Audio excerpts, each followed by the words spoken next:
everybody. So we just finished playing a game of Command and Conquer 3 on the 360, and as you can see, the two PC editors are on top because we slaughtered the Xbox 360 editors. So yes, thank you. But in our in their defense, we have been playing the game for quite a bit longer than them, so we kind of understand the systems a little better as well. And you know, that's kind of one of the things we wanted to talk about is the differences between the PC version and the 360 version, of which there are quite a few. Yeah, well, I mean, notably the controls. Obviously, you're using a controller with this instead of a keyboard.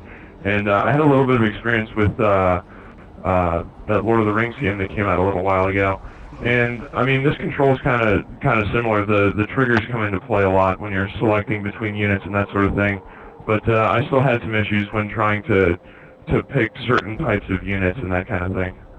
Yeah, same here. It's you know, it's easier when units are in a big group like they were in Battlefield Middle Earth 2. And this one you kind of have to select individual units if you do want to select those individual units.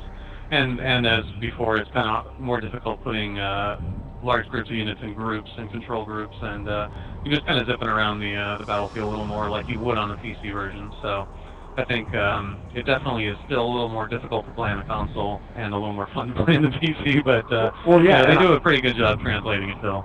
I don't even understand why they try to bring this kind of genre to consoles. Like, it doesn't make any sense to me. The controller is just not built for this kind of genre.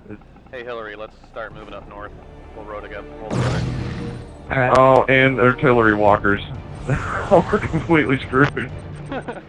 So one of the other big things about the change from PC to 360 is that they added a bunch of new modes to the 360, you know, multiplayer gameplay, where that PC didn't have, like King of the Hill and Capture the Flag and stuff like that, and also the siege mode that you guys liked because you could build up your forces first and not get slaughtered by me right off the bat.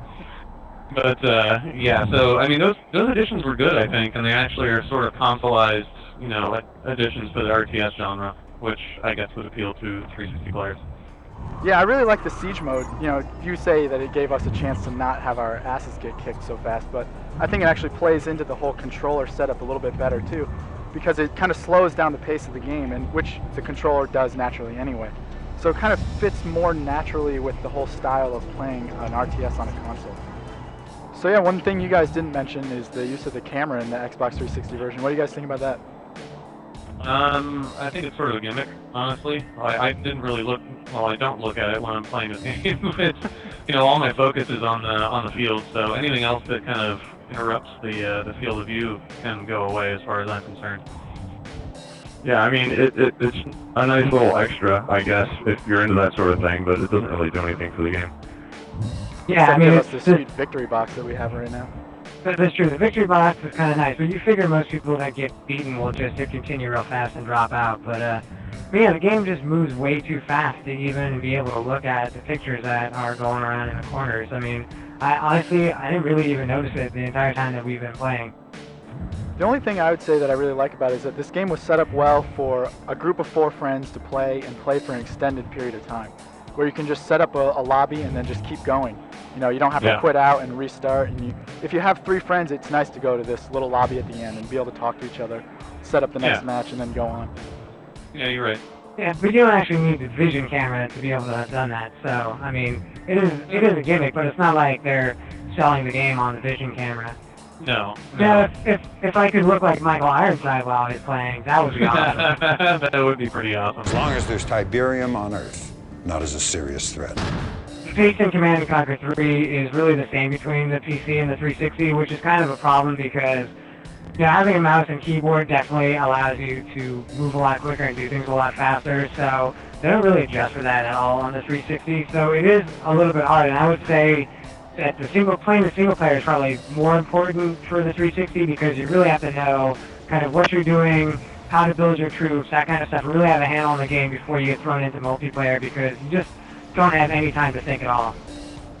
That being said, there were a few nice features, like just being able to click down on, what was it, L3 to snap back to your base. Like, that's something you definitely need to use, and I noticed there's a way to group your units, although I didn't actually do it. I think it's kind of a roundabout way to do it, and that definitely, like, grouping your units is a big thing on the PC, like making sure that you have your right control groups and you can coordinate your attacks a little bit better. So it definitely, like, having it awkward the way it is definitely makes the game a little slower on the 360 than it would be on the PC.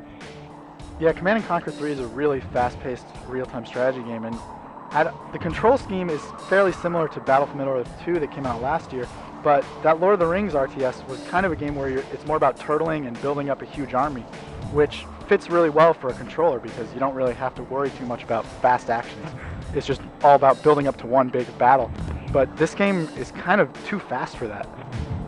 Yeah, I mean, you really got to be on top of stuff. If you watch some of the the replays, if you play online on the PC at all, and you watch some of the guys who are really good at what they're doing, and the pace that they play at it's just kind of ridiculous. And potentially you could be as fast on the 360 with all the things you do. It's just a little harder to actually make that happen. I don't actually think that's possible. I don't think it's actually possible to be as fast on the 360 just because, for one thing, just the controller and actually selecting units is a little bit touchy. Like the cursor just kind of a little bit hard to control. I mean, I would disagree. I just think having a keyboard would be a much nicer option. Oh, well, I'm not disagreeing with you on that point. I'm just saying... Stop arguing with me! Yeah, I'm pretty pleased, though, with the overall Xbox Live performance of this game, which is actually why we're doing the piece this way, so we can give everyone a look of exactly how well this game runs through Xbox Live. What do you guys think of it? So far, I think it's actually pretty impressive, considering that you do have pictures up on the screen and voice over IP and everything going at the same time. Player cap is at 4, but that's fine. Most people don't play more people in a match than that anyway.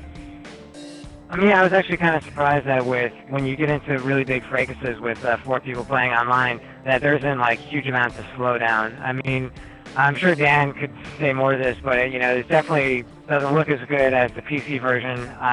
There are less effects going on, but that's all just so that it can actually work properly online. Yeah, there are some things that are missing, at least on multiplayer. The smoke streams behind the missiles and stuff aren't there, but I think the game still looks pretty decent for the 360.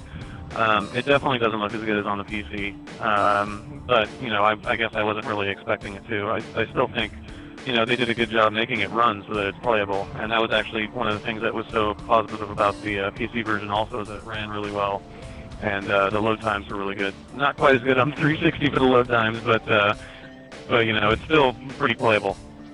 Yeah, the control's really smooth, and from what I can tell, the voices has no real lag to it either. Our base is under attack. Just say stop a bunch of times. Hillary's a nice guy, maybe he'll stop. Let's get this party started! Hope you guys enjoyed our sneak peek of Command & Conquer 3 online for Xbox 360. Comes out next week, and we'll be back here next week for IGN Weekly.